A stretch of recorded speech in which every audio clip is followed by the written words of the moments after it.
It's so interesting that you say that about marching band. You know, there are incredibly creative people working in marching band in this country, and they really are starting to think of it as this sort of holistic activity, which is awesome. You know, what actually can marching band be? And they're coming up with some amazing answers to that question on a nearly daily basis. And I don't know, I just think we can ask the same questions in concert music and with our ensembles. How are we challenging and really sort of percolating growth in the profession? How are we going to continue to evolve? When the wind ensemble at Eastman challenged what wind band could be, everyone was arguing about it, and I would love to get to a point where people are arguing about what concerts are and how they can be different, because I just think that that's really valuable conversation. If we don't care about it enough to get a little heated about it, then what's the depth of the art and the experience?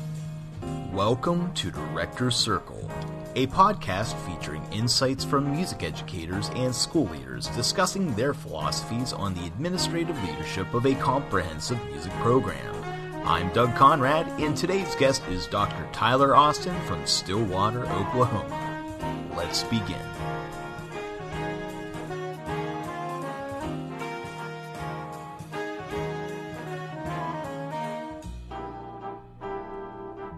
Hello, everybody, and welcome to Director's Circle. I'm Doug Conrad. Thank you so much for listening. I would like to take a moment to thank all of you new listeners out there, from everyone who has recently liked and followed us on social media in the past few weeks, to even the people that have messaged me through social media or even email just to reach out about the show and all of the wonderful things you've said. Thank you so much. I'm forever grateful, and I'm really happy to hear that this podcast project has really started to taking off and providing to be a meaningful resource for people out there. I'm forever grateful, and you're my all-time favorite people. And with that said, if you would like to follow up on everything with the show, if you haven't done so already, you can head on over to Facebook. Yes, you can do it right now on your phone. Go on over to Facebook, look up the page under Director Circle, and hitting like to stay updated on all news and events, as well as following our accounts on Instagram, Twitter, and YouTube. Another thing you can do to follow the show is going over to applications like Spotify, iTunes, Google Play Music, and iHeartRadio, and subscribing to the show to stay updated on all of our episodes. And if you really love the podcast, you can even leave us a review on iTunes or our Facebook page. You would be my all-time favorite person. So, with that said, now on to today's episode. As many of you know, I live in the great state of Maryland. I'm originally from Pennsylvania, but with Maryland, it's known for many historic and famous things. Old Bay Seasoning, the Baltimore Ravens, and today's guest, Dr. Tyler Austin. It was an absolute pleasure to bring Tyler on the show, as he is a well-known and respected educator with his position as the Assistant Director of Bands at Oklahoma State University, as well as being the Artistic Director and Conductor for the Maryland Chamber Winds. In this interview, I talk about a wide array of topics with Tyler, ranging from building a culture of collegiality and vulnerability in a music program, as well as ways that music educators can utilize entrepreneurial skills to advance their ensembles. So, without further ado, here's my interview with none other than Dr. Tyler Austin. Hello, Tyler. Thank you so much for joining us today. Yeah, absolutely. I'm really glad to be on the show. Yeah, it's a pleasure to have you here, and especially this is my first interview with someone actually from where I live. So you and I kind of, you grew up in this region. I currently live here in the greater Hagerstown, Maryland region. So it's very cool to have you on here and definitely get some local insight on the podcast. So with that said, could you tell us a little bit about yourself, especially your background and where you grew up and everything you've done up until the position that you're currently in now? Sure. I grew up in Knoxville, Maryland. So it's kind of right at the crux where Maryland meets Virginia, meets West Virginia. And the closest town to me is actually Harpers Ferry, West Virginia, right across the bridge. But I went to high school in Boonesboro, at Boonesboro High School. And I really, I love going home. I feel like a lot of just a lot of peace when I go home. It's really beautiful there. And I'm really proud of where I came from. I think that I have a pretty different story than a lot of band directors, in that I didn't really come from a powerhouse program. I came from a program that really values community. And that was something that initially, got me more into music. But it was very small town, just a couple of stoplights in the entire town of Boonesboro. And from there, it's just been sort of a really crazy journey getting from that place to where I am now. I absolutely never would have believed that I'd be living in Oklahoma. But it's what worked out, and I'm so glad that it did. So after I grew up and went to Boonesboro, I was looking for a really sort of intellectually stimulating college experience, and that sort of led me in the direction of liberal arts. So I ended up going to Susquehanna University in central Pennsylvania and did a music education degree there, where I also played a lot of bassoon. And that's also kind of interesting because now I'm in this huge marching band and athletic bands job, and my undergrad didn't even actually have a marching band. So I sort of had most of my marching experience in high school, and then I left for a bit and kind of focused on being a great bassoon player and certainly being a great teacher, but through a very different medium than I'm currently experiencing it. And I loved my time at Susquehanna. It was very, I took philosophy classes and anthropology classes, and my professors were all so engaging and asked amazing questions, and that's something that I continue to be really invested in, even with my music students. Someone was sort of asking me whether or not I wanted to have a legacy recently, and I thought really hard about that. And I'm not super interested in having like all the rewards of a legacy, but I am really interested in like what your body of work meant. And I hope that my body of work meant that I asked my students just as many questions as I gave them answers. And I feel like that's something that Susquehanna instilled in me. And then I got to the end of my time at Susquehanna and I couldn't figure out what to do with my life. And so I went and got a master's degree in bassoon at the University of North Texas. And I was trying to figure out if I wanted to be a teacher or a player. And ultimately that provided no answers whatsoever. And I was doing a lot of conducting at the time too. I actually gave one bassoon recital and 2 conducting recitals at UNT as a bassoon major, probably somewhat to the chagrin of my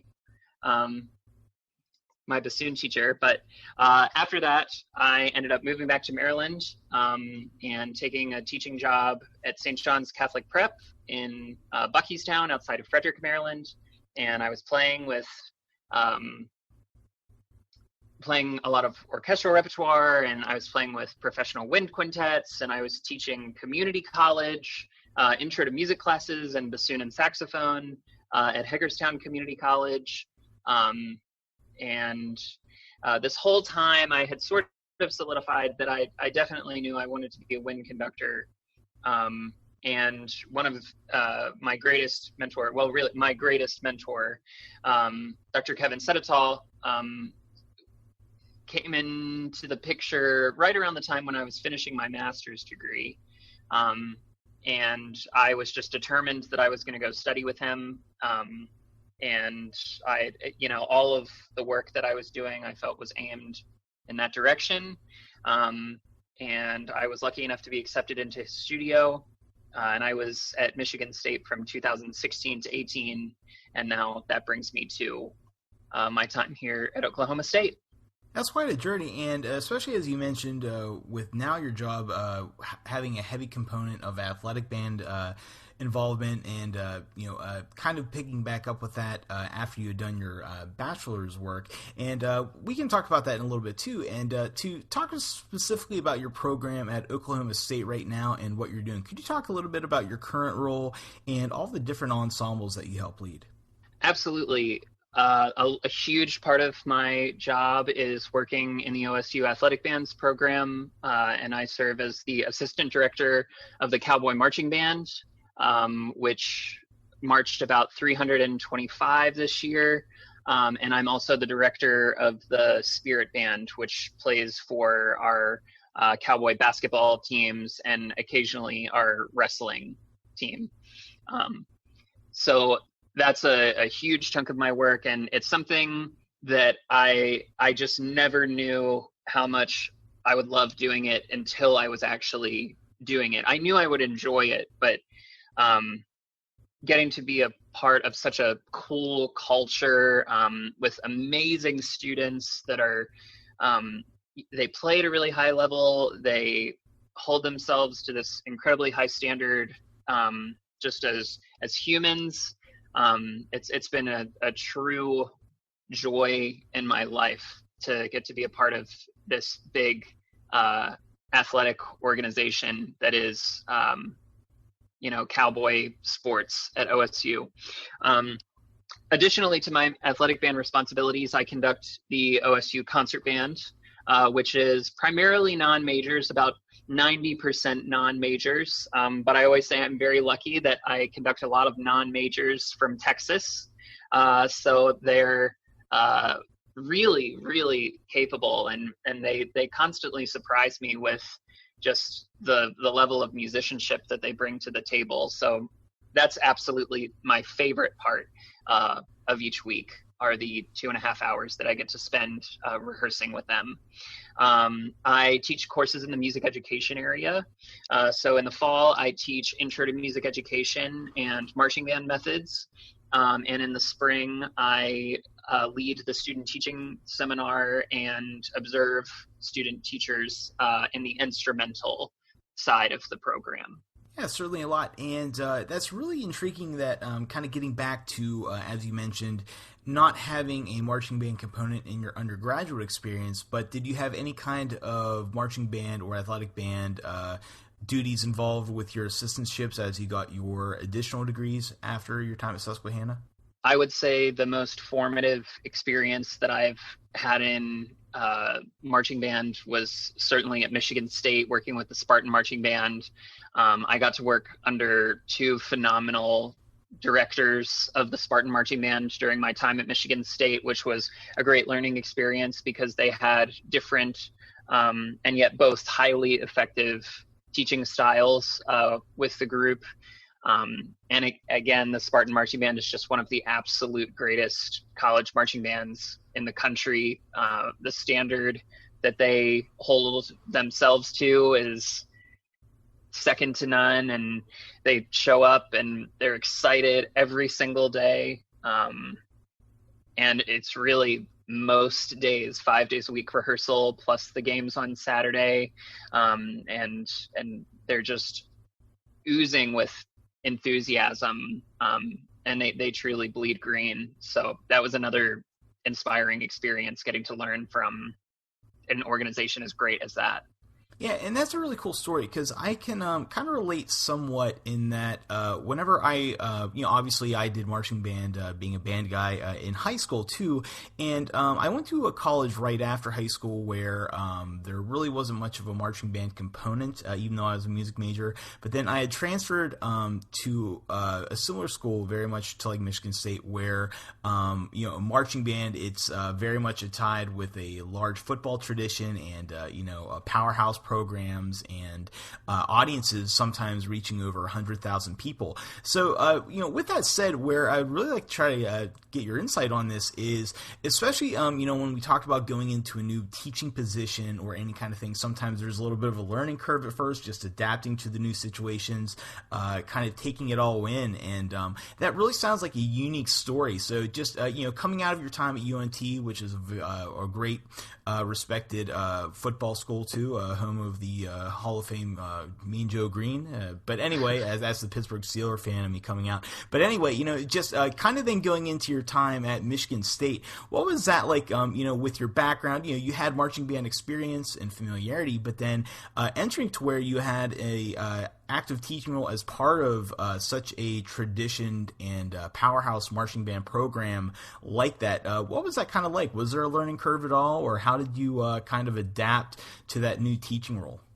I think there definitely was a huge learning curve, and I was lucky to be surrounded by a really supporting group of people that kind of encouraged me to take risks. And I think the most influential thing that they told me to do was just to meet as much of the band as quickly as possible and become ingratiated in the whole culture at Michigan State. So it was pretty cool. I also always say that I sort of crescendoed in terms of school spirit. I started at a liberal arts school, and then I went to, really a commuter school at UNT.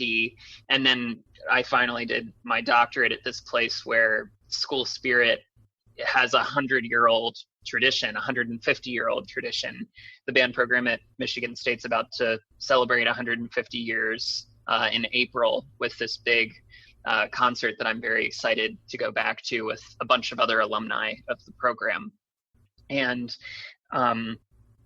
it just always felt like a privilege to be associated with that tradition of great music making and excellent performance and really just wonderful people. I always say that I was so lucky to be at Michigan State and meet the great conductor, teacher, pedagogues that I got to work with every day. And you just could not help but learn a lot. Yeah, and with that kind of then said too, with that advice you had mentioned, like getting to know the band, and especially I can imagine going into a large story program, especially like at your current role at Oklahoma State, I'm sure you kind of utilize that tactic then there too. So how do you specifically go entering a college program and getting to know a lot of students within a program, which sometimes can be over 200, 250, or even inwards of 300, just because I know a lot of times we'll say if, because, being a former high school director too, we can talk to kids a lot of time in between classes, going to lunch, but maybe in a collegiate band setting, you might only have 2 hours a day once that official university class time starts. So how did you go about maybe building those relationships or building that rapport with so many students? It's challenging, but I think the easiest way, and it sounds simple, but sometimes it's not, is just to walk up to them and start trying as best you can before rehearsal, after rehearsal, and just make them aware that you're available. Honestly, answer emails really quickly and try to just show that you're invested in the students, and then you'll quickly build rapport, sort of even separate from having personal relationships with them, because there are a certain amount of the students that maybe aren't necessarily interested in having a personal relationship with the director, which is totally their prerogative, but every student needs to know that the director is looking out for their best interests and trying to give them the best possible experience. So in that way, I guess it's a little different from high school, where you just necessarily develop these incredibly close relationships with every single student. I would say that I have close relationships with a large percentage of the band, but I would say that I hope, if I'm doing my job well, the whole band knows that I'm looking out for them and that I can be a resource to them if and when they need me. Yeah, it's really cool to hear. So, now to kind of take a step back and talk about some of your post-bachelor work. What's really intriguing to me about that story is you went to two highly acclaimed institutions, with UNT as well as Michigan State. Those are two types of schools. I could go there to major in instrumental performance, or even if you went to just be a conductor, as we know, especially in instrumental conducting, even just to be selected in those programs is quite an honor. So with you having a master's degree in performance, and I know you had mentioned you had done some conducting work in the recital realm during your time there, but then to even go on to studied with Dr. Seditol at Michigan State, which is one of the highest respected programs for that level of that type of degree. So where I'm kind of getting at is, obviously if you're at UNT doing a performance master's too, you're putting in a lot of time with the horn. But obviously to develop your skills as a conductor, one, to be able to do those types of things at UNT, even just as a recital component, but to prepare for a doctoral program, how did you go about refining and working on both of those crafts as a performer as well as a conductor in such a short amount of time? When I went to UNT, I was still trying to figure out whether I was going to go the conductor or the bassoonist route. And I ultimately, by the time I ended my residency at UNT, I knew that I wanted to be a conductor. And I was pretty sure going in that that's what I wanted to do, but I just needed to absolutely be sure. And when I was weighing my options, thinking about, okay, do I want a degree in performance or do I want a degree in conducting, leaning towards conducting as a profession, I ultimately decided that what I really needed more than anything else was just 2 more years to focus on my individual musicianship. And the way that a lot of conducting programs are organized in the United States, at least, and in the band world in particular, when you enter into a graduate program, you just necessarily know that you're going to be doing a lot of administrative work. And when you're doing administrative work, you aren't always able to dedicate the same amount of time to your personal development as a musician. So I decided primarily to pursue a bassoon master's for that reason, because it would just give me more hours in the day to train my ear and learn more rep and study scores and become, more prepared to be a professional in the music world after leaving. And then I also think that there's sometimes a little bit of hypocrisy that lives in the conducting profession. And I think that it's benign. I don't think that anyone is intending to be this way, but there are some times when a conductor will ask players to do something that they themselves cannot do and perhaps were never able to do. And I think that that can sometimes become a little bit dangerous in terms of being a leader.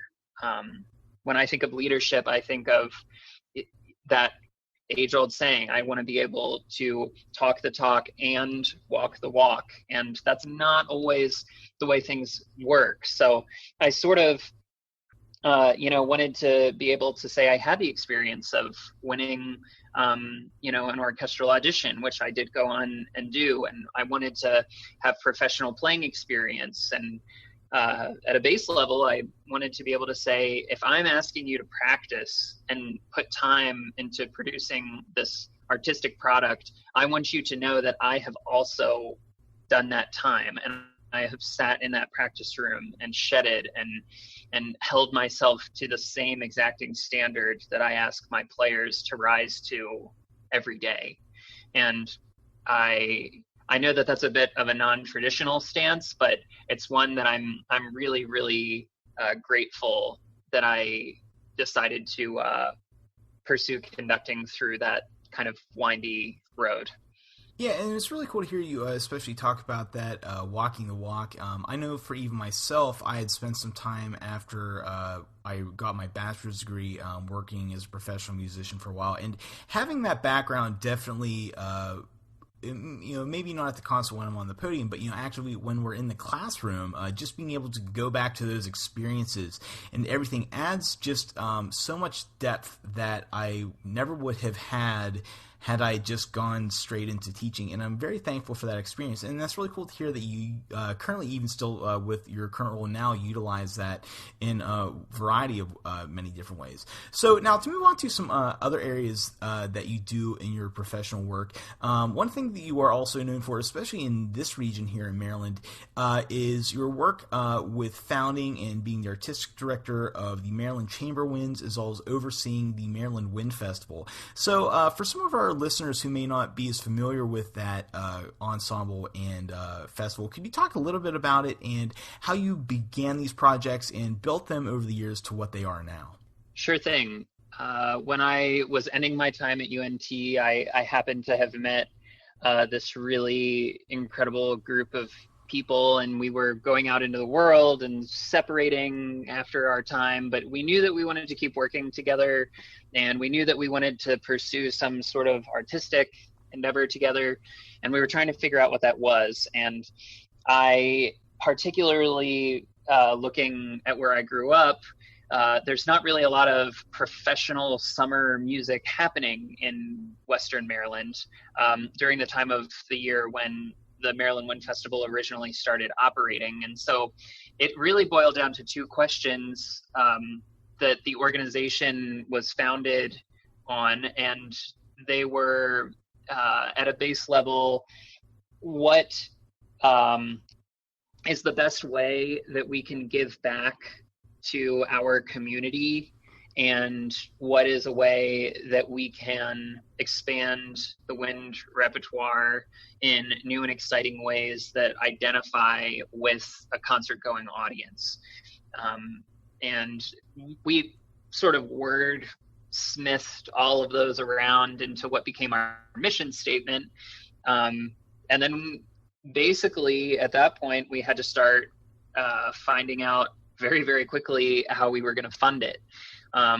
So the project got started with a Kickstarter, and I always like to credit Kevin Sedetall again, because I remember we were very, very close to meeting our initial goal. And I think I made some sort of Facebook post, like, we're only $100 away from making this a reality. Who's going to be our donor that puts us over the edge? And Dr. Sedetall immediately donated, the $100 that got us sort of over the edge and made the project real. And, again, he's just always been this great mentor in my life.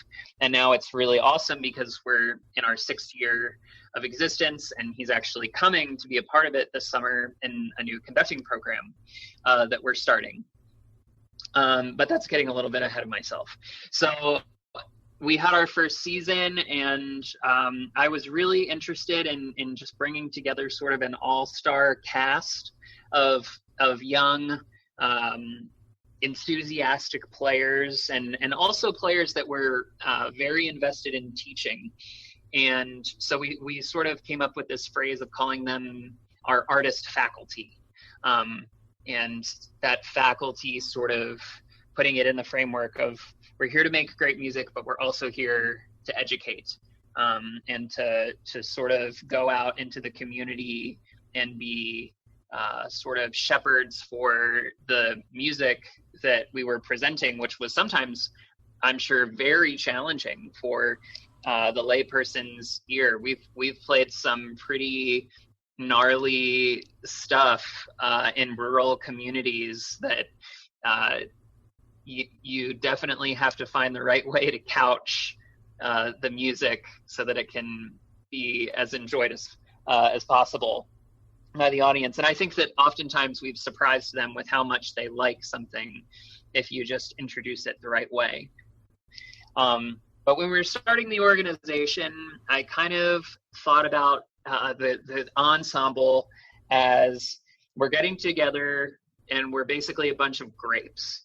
And I had to hope over basically the first 5 years of the organization, which we've now completed, that we would sort of go through the process of being transformed into wine. And I tried to pick people that I thought where I tried to anticipate their musical growth sort of out into the future. And I'm lucky, but it really did work out that way. And there are still quite a handful of original members in the group that have continued coming back each year, and the level's just gotten higher and higher. And it's just been a wild journey, culminating in last summer, our 5th season, which was titled The End of Our Beginning. And now we're getting ready to make our first commercial EP length studio recording release next month or so, which will be by the same name, The End of Our Beginning. And it's this kind of cool wrap up of that whole first 5 years of the experience.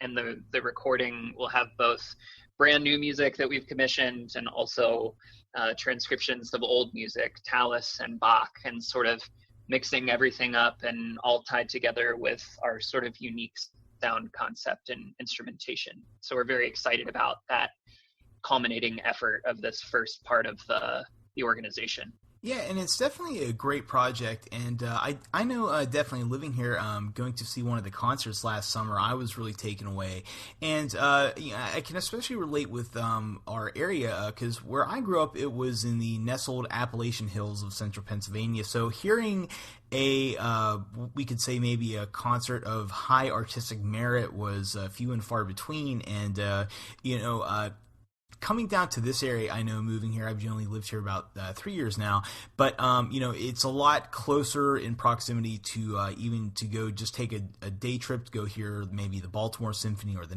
National Symphony, but even just to have that level of an ensemble in town. I remember even going last summer and hearing the one piece where you did a composer commission, I believe. It was the saxophone feature where it was something about birds or something like that. Mm-hmm. And I was just really taken away. It wasn't just music to appease the audience. It definitely was a stretcher there. So with that said, with this project obviously being something like a chamber wind ensemble and with all these new breadths in the repertoire that you do and even commissioning pieces with this project, can you talk about maybe a little bit of your goals you had mentioned of trying to bring some new perspective into the community? Sure. Well, I do want to start out by saying that during the year, I think that there's already great music education going on. And I always like to bring that up and say that I think Washington County and Frederick County Public Schools are both hosting phenomenal music educators that work very hard every day and sometimes don't have nearly the resources of the powerhouse programs that I'm seeing down here in Texas and Oklahoma. And they're still producing great players that are thoughtful about their music making, even from a young age. And it's really inspiring up into Pennsylvania too. It's despite the certain economic struggles that might be experienced by certain communities and certain resource struggles, the teaching's phenomenal. And I also think that the Maryland Symphony Orchestra, which has its residence in Hagerstown, is just an invaluable resource. Elizabeth Schultz, their music director and conductor, has always been sort of another kind of idol in my life. I really look up to her investment in that community, and she's really stuck around for the long game. She's proven her loyalty and her commitment to bringing great art to Western Maryland. So the Maryland Wind Festival and Maryland Chamber Winds are simply trying to augment the great things that are already going on in the summer season when things sort of die down. School's not in session. The symphony does their phenomenal 4th of July concert, but otherwise takes a hiatus. And so we sort of have several different programs that we organize into. The first one is the Maryland Chamber Winds Composer Commission Project.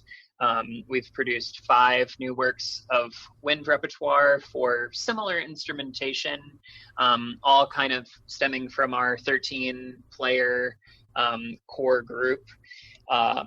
And they've used everything from the full 13 players down to a wind dectet is the smallest that we've commissioned. We've premiered smaller works than that for a chamber wind style group. And we're very excited. Actually, in 2021, we've already confirmed that Viet Cong is going to be our composer in residence. So we're so excited that he's going to be coming. And of course, he's well, he just announced that he's premiering a piece with the Los Angeles Philharmonic next season. So the fact that we're going to be bringing him to Western Maryland in June 2021 is just an absolute gas to me. I can't even actually believe that it's happening, to be honest with you. But I'm so glad that it is. Another program that we focus on is our Maryland Chamberwinds educational outreach program. We've hosted chamber music workshops at Thomas Johnson High School in Frederick, and last year at South Hagerstown High School. That was a particularly successful workshop, and this is where we sort of do breakout sessions with each instrument group that's represented in our ensemble, as well as any other interested students.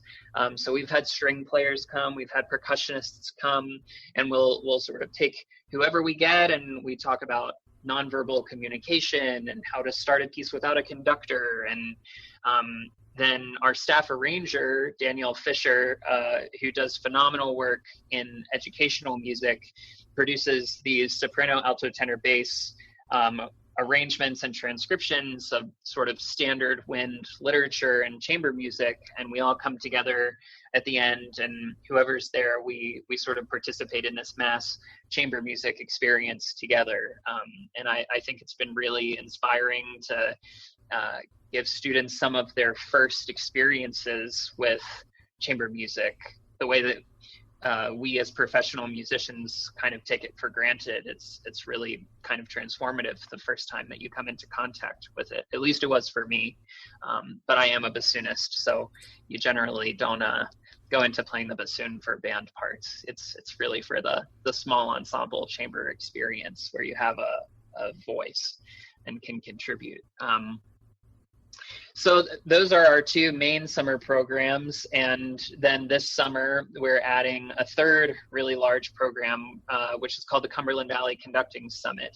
And we were kind of shocked and thrilled because we are starting a conducting program that takes place during the same time as the Michigan State University Conducting Workshop, University of Michigan, University of Texas, University of Missouri, Kansas City, all of these powerhouse band programs.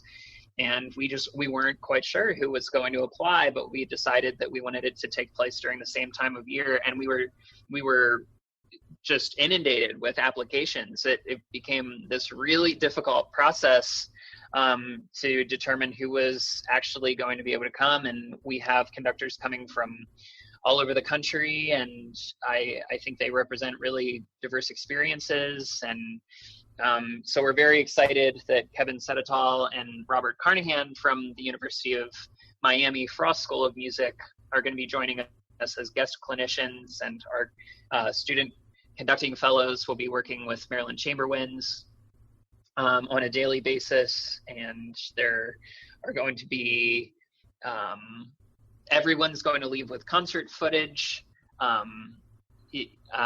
There are going to be a couple of conductors selected to conduct in live performance with the group, which is really exciting. And I've kind of been thinking about how can this thing be different from all of the conducting programs that already exist and are operating at a really high level. And one thing I'm looking forward to experimenting with is I don't know if you are familiar with the music of Pauline Oliveros, but she was a contemporary of John Cage, and she was very into this concept of deep listening. And we always espouse as conductors that listening should be the most important thing you do, but we never actually practically talk about how to practice listening in an active way and making that a priority. So I'm kind of interested in exploring the music of Pauline and some of her deep listening meditations, and seeing how we can open up conductors' ears and give them a new and exciting experience. And I'm still absolutely in the planning stages of that whole part of the program, but I'm very curious to see what results it turns out. Yeah, it's really exciting to hear about all the things going on with that. Especially, I'm glad you mentioned with a lot of the great things going on in Washington County Public Schools as well as Frederick County Public Schools with all the outstanding programs they have. Especially providing that outreach is really cool to hear you really have that as a high consideration for what you do with the planning of the festival and all involved in it. And with everything too, especially now with, as you kind of mentioned, starting this thing started off with a Kickstarter, if you will, and then kind of even going up to where you have this conducting summit now. Obviously, that has to involve a lot of innovation with the mindset and also a lot of entrepreneurial skills. And I know that's something that you're very passionate about as well. So to kind of tie that into maybe how we could look in with that skill set of having it be pertinent to music educators, do you have any advice on how maybe music educators can utilize those types of entrepreneurial skills you had mentioned or other ones so that they can advance their own music programs? Yeah, that's a great question. I think that especially in the band world, but really in professional music as well, a lot of us are brought up in organizations that sort of they cultivate this very high quality, and they're very proud of their product, and there's a lot of identity within their organization. But the thing that I think concert music struggles with in today's society is that at the end of the day, a lot of us, and I'm so guilty of this myself, we end up sitting on stage and hoping people come to our concert, and we're sort of saying, please care. And I think in some ways we have to be a little bit more, I always use the term evangelical about our music and our art form. We have to take this out to communities and to our populations and say, look at this, isn't this a cool thing? And present it to them, and then they'll fall in love with it, and then they'll come of their own accord because they actually understand. But we have to be educators before we can be performers, and it doesn't matter what your degree is in. You have to teach people how to appreciate concert music, or the unfortunately it's not going to happen in this day and age unless we make it accessible and we make it exciting and we make it into a social experience. So that's sort of the umbrella that I work under, sort of trying to redefine what is a wind ensemble, what should the wind ensemble's focus be. And I think a primary focus of a wind group should be in community engagement. Who are we playing for? Why are we playing for them? And one of the easiest things to avoid is the programming model of a pile of band pieces, which is tried and true and certainly has worked, and in my opinion has been done so well that we may as well not do it anymore. And we should start asking, what are we saying with this? How is this full product working together? Some of the musicians in Maryland Chamber Winds last summer were joking with me, saying, Tyler, man, you really don't feel like you've succeeded unless the audience has to change directions at least twice in a concert. And I laughed and I was like, yeah, you're actually probably right about that. How are we using the space? How are we using our audience's preconceptions of what a concert should be? Should it all take place on the stage? I don't know. I think that seems kind of boring to me. But so that's where I start ideologically. And then you get to the practical stuff, which is, how am I going to make money? How am I going to market? How am I going to develop a website? And I have learned so much. Well, even how am I going to become a nonprofit organization, which is a huge undertaking.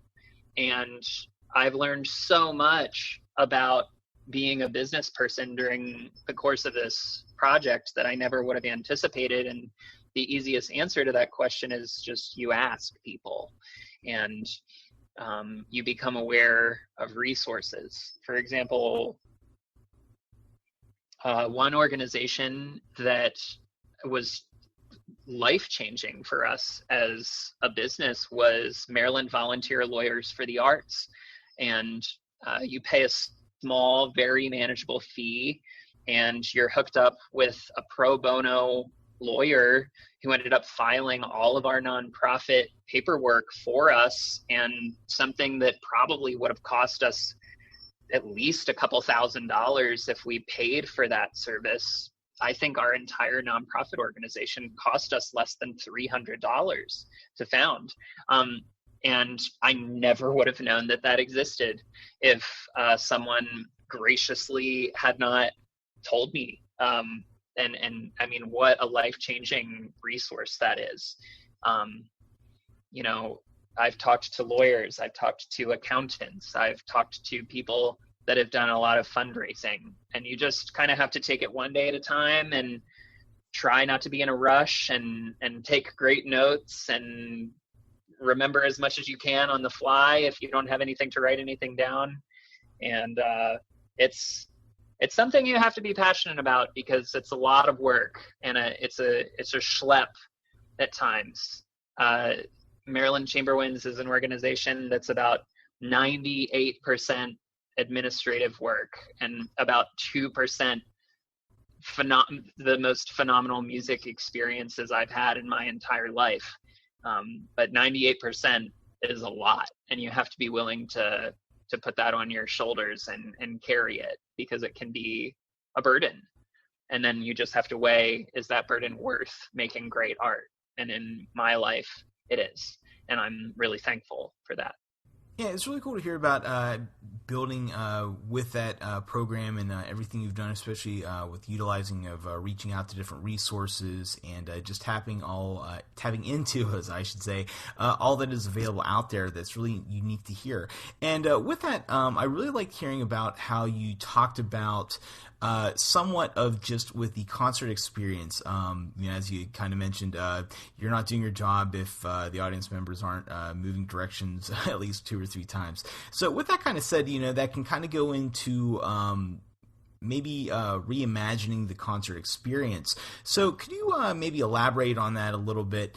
And could you maybe talk about, even if in the sense you were to go back to being a high school band director, which ways, you know, could we as music educators maybe approach reimagining the concert experience for the students, but also maybe the audience as well?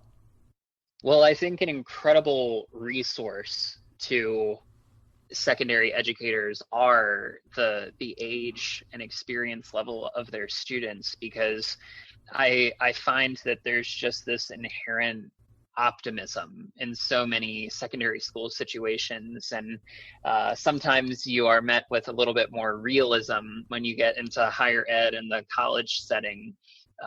But if you have a student that's having these first experiences and they're just so excited about them, then they'll really be willing to take risks if you just give them the opportunity. And I've had a couple of conversations in the past several years that basically boil down to how is it still a novel concept to change the lighting during a music concert? Or how is it still a novel concept for a large ensemble to memorize a piece of music?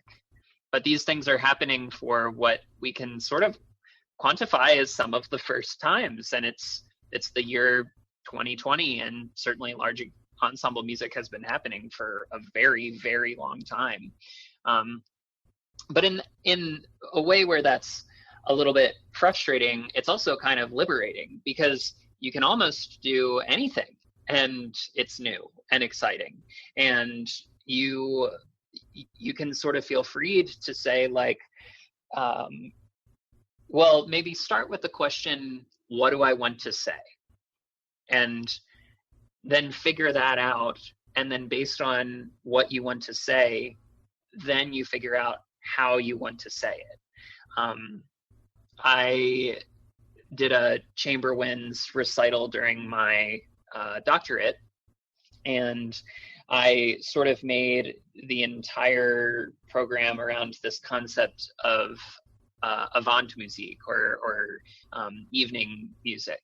And I used music to sort of start at the lighter end of the spectrum, and then it gradually descended into darkness. So I think I started with the Donizetti Sinfonia in G minor, so it's just kind of sprinkled with little tinges of darkness, and then we ended with the Good Soldier Schweik suite by Kirka, which I think is just absolutely dismal music.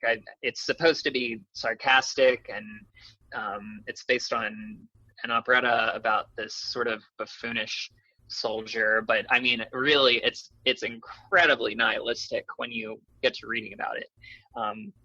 And I used poetry before each of the pieces, so it kind of flowed without interruption.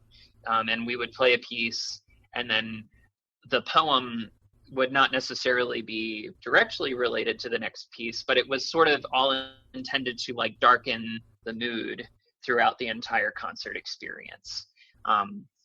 And I had some really close friends in the choral conducting program, Reed, and they were effectively dramatic, let's say. So it just added something. It was really simple, you know. I spent about an hour looking for poems that I connected with and that I thought would give a trajectory of sort of a dimming of light, and then I just incorporated them into what was otherwise a normal concert experience. No one had to turn around in that one, but it was still just a tiny little way to challenge the preconceptions of what that could be as a full experience for the listener. Yeah, it's really unique to hear that too, especially with the depth of concept, especially in that specific concert you had mentioned. Because usually we could say, especially in the band realm, maybe where we'll see that type of conceptualization the most is maybe in a marching band realm, especially towards like a BOA circuit type show. But to put that in a concert setting is something that is very rare almost. So that's cool to hear. So with that kind of said, where did you get the idea of these types of concepts, or even just these ideas of ways you can challenge your audience members even deeper? Did that have an influence from someone that you talked to in your past, or was that something that you kind of came up with just on your own? When I was teaching in Maryland, I was also playing with two wind quintets, and my chamber music experience has always informed my large ensemble music making. And I guess I just remember, playing gigs at parties and stuff, and people were eating and drinking, and we were music that was there, and they really appreciated it. And I guess I'm sure that some of those experiences informed my decision about how an experience can be a little bit more holistic. But I love all kinds of art. I love visual art. One thing that bands do fairly regularly, at least, is project pictures that sort of embody the music that they're trying to portray. And I think that that's hugely effective. For one of our Maryland Chamber Winds concerts a couple years ago, I had an artist colleague of mine paint live at the performance and sort of create a scene that was inspired by the music, and then we auctioned it off afterwards. So, that's even like the long-standing multi-art form experience where someone has that as a memory, and then maybe they remember some of the sounds that they heard. And I don't know, it's so interesting that you say that about marching band, and I'm not sure that I've ever drawn that conclusion before, but you're so right. There are incredibly creative people working in marching band in this country, and they really are starting to think of it as this sort of holistic activity, which is awesome. What actually can marching band be? And they're coming up with some amazing answers to that question on a nearly daily basis. And I don't know, I just think we can ask the same questions in concert music, and with our ensembles. How are we challenging and really sort of percolating growth in the profession? How are we going to continue to evolve? When the wind ensemble at Eastman challenged what wind band could be, everyone was arguing about it, and I would love to get to a point where people are arguing about what concerts are and how they can be different, because I just think that that's really valuable conversation. If we don't care about it enough to get a little heated about it, then what's the depth of the art and the experience? Definitely. So to talk a little bit more about the Maryland Wind Festival, I know when I went to your concert in Hagerstown last year, it really intrigued me to see your interaction with the group, and especially with everyone in the audience. Especially maybe you could trace this back to your upbringing in the Boonesboro area, where there's a high value of community, and obviously all around this area in Western Maryland, that is a high priority in community. But I was really intrigued just with how you interacted with musicians, with the audience. Obviously, it was much of like a family affair almost. If like we went over to someone's house and just watched a concert in the living room, it was very at ease. Everyone was very in tune with one another and very much on the same page. So with that said, could you talk a little bit about maybe, and even maybe with what you do now in your current teaching, of how do you approach establishing a culture of collegiality and vulnerability with both colleagues and even your students in an instrumental music program? Well, I'm really glad that you noticed that, because it's something that's primarily important to me. I sort of have said from the beginning, the criteria for the players in Maryland Chamber Winds is they have to be really great at their instrument, and they have to be really great people. And I just want to make music with people that challenge me to be better, and sort of allow me, hopefully we allow each other to just experience this really special kind of just really genuine level of humanity together through the medium of wind music. And I talk a lot about this concept of collegiality and vulnerability, and actually with my colleague Evan Harger, we are about to have a journal article published in the next couple weeks or so that sort of addresses these issues in the McLaren Journal. If I can give a plug to another great music educator, Marina McLaren, who has an online music journal that covers a huge variety of topics. And it's a really cool idea to sort of host this thing in a digital format where it's really, really accessible, because I'm not certain I've ever held a hard copy of a music education journal in my hands, as someone that's pretty heavy in the music education world. So I love that there's this accessibility component to her platform. Be that as for what it is, we're really excited about the article, and it sort of addresses these 7 principles of collegiality and vulnerability. This article dealing with colleagues, because we're always saying as conductor educators, let's collaborate. You should collaborate with your ensembles. You should collaborate. But unfortunately, that kind of turns,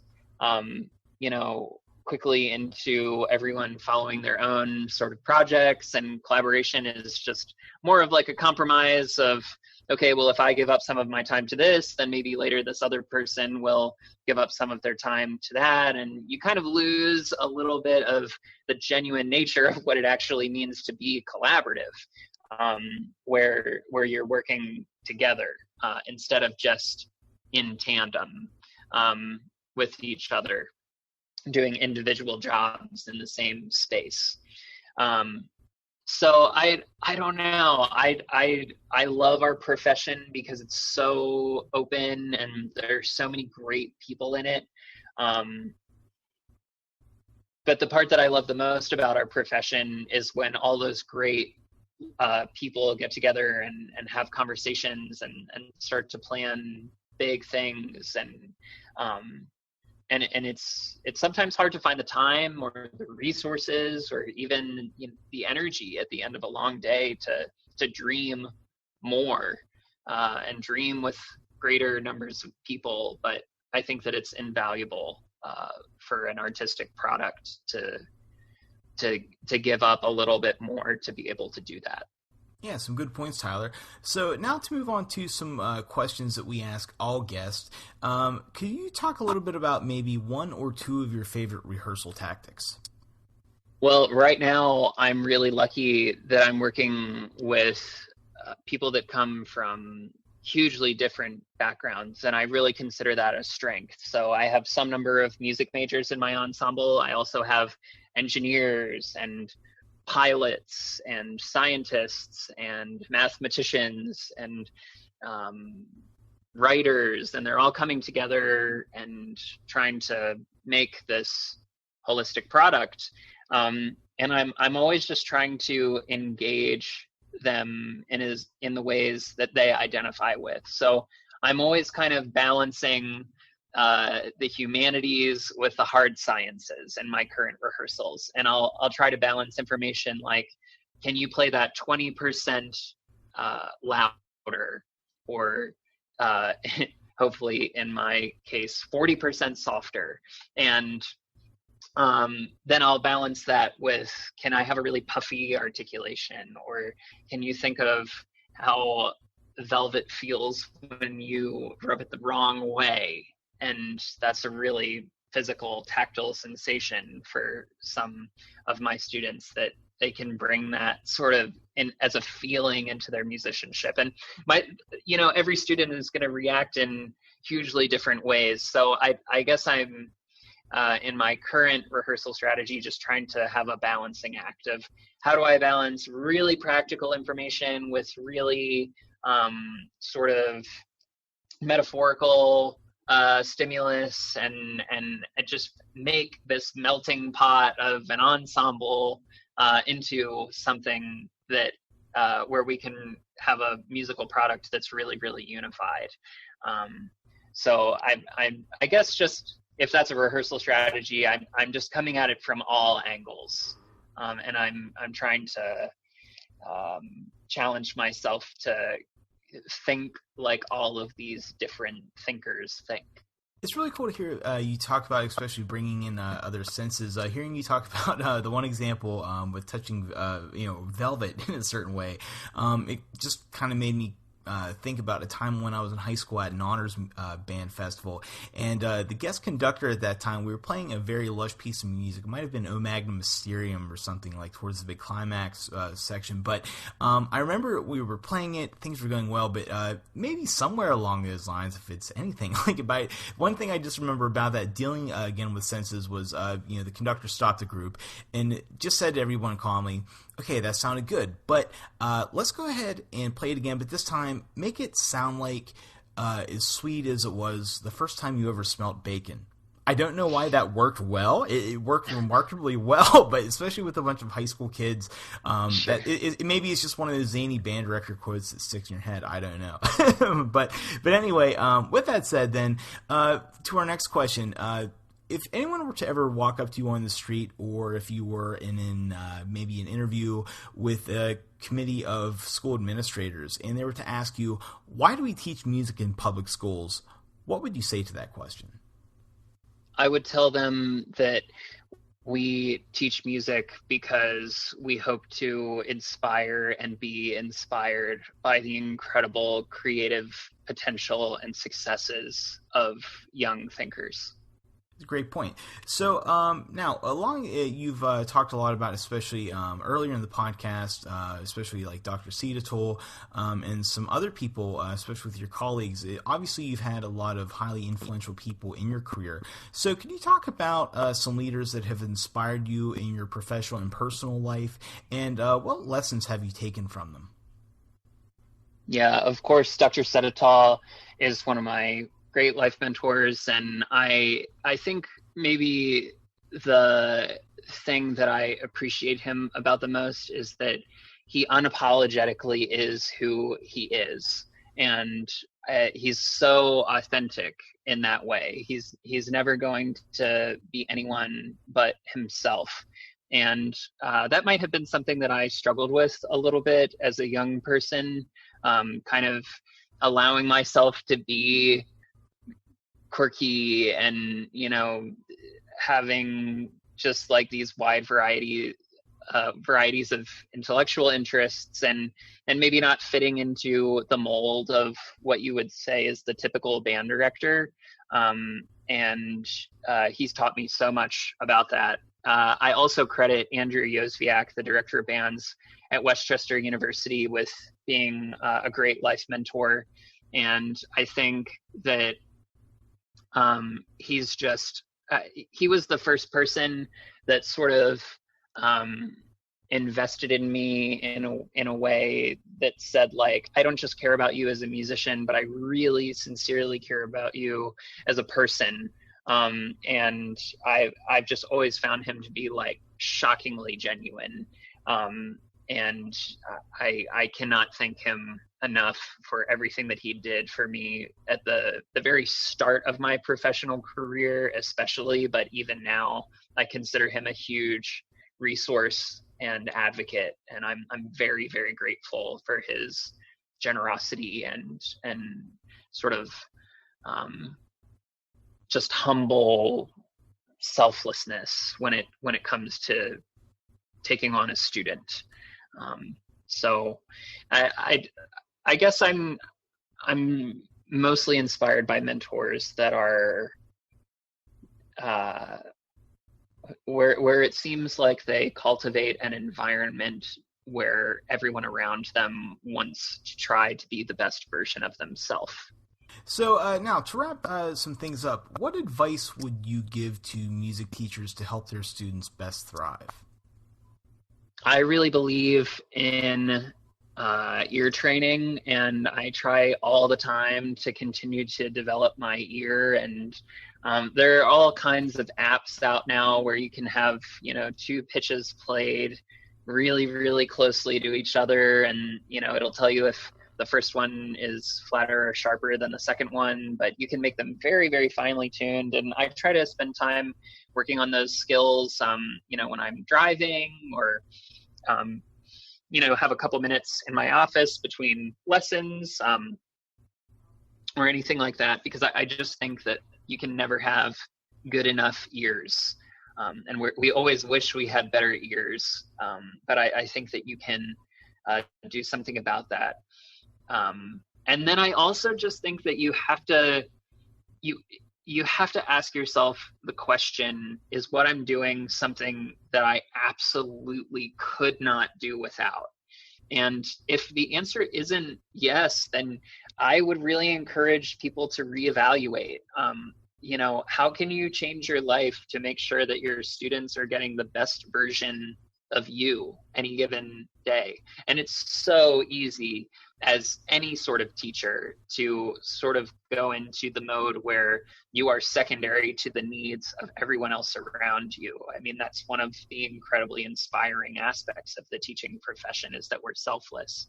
But unfortunately, you can only be as helpful as you are able, and that kind of results negatively when you're not taking care of yourself, and you're not making sure that you're happy and that you are rested. And so in band directing, I think that we could definitely stand for a little bit more self-care. But that's certainly not to say that we shouldn't work really, really hard. Definitely. So, with that said, that wraps up everything. Tyler, I'd like to thank you again for coming in here. It was a great interview. I enjoyed speaking with you. And all the best to you and your students as you continue on with your semester.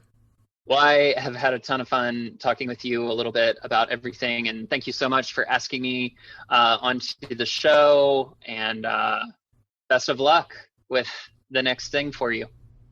This concludes our episode. Many thanks to Dr. Tyler Austin for sharing his time, wisdom, and insight on ways to help students reach musical excellence. If you've enjoyed today's episode, make sure to look us up on Facebook under Director's Circle and liking our Facebook page to stay updated on all news and events associated with the podcast, as well as subscribing to the show on Spotify, iTunes, Google Play Music, and iHeartRadio. This is Doug Conrad saying thank you for listening, and be sure to tune in to the next edition of Director's Circle.